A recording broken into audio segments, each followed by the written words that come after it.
Ti consideras que cando se escribe unha historia hai que pensar nos espectadores que van a ver esa historia?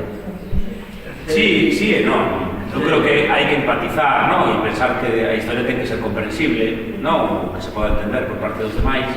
Pero, por outro lado, eu creo que ese é un traballo así importante. Eu creo que, por eso son partidario, non? De que os personaxes teñen que ter moitas características, ainda que só se vexan unhas cousas determinadas, ten que haber moito detrás, porque esa maneira de que ese mundo se entenda mellor, non?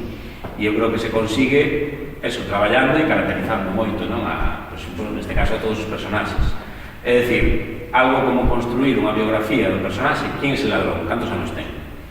Hai dos. El ladrón principal da historia de amor, cantos anos ten?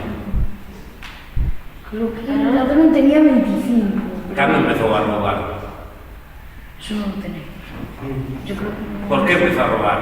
Es cleptómano, o sea, es por una enfermedad, le gusta. Quiero decir, hay que indagar, estudiar todo ese tipo de cosas. Y eso puede ser interesante. Por ejemplo, hacer una... No sé, antes de decir algo. No, por favor. Sí. Fala. Participa, Chati. Que ti tes máis experiencia no cine, Claro. os demais, non sería. Tens tanta experiencia que este ano non queres salir diante da cámara, que es unha producción.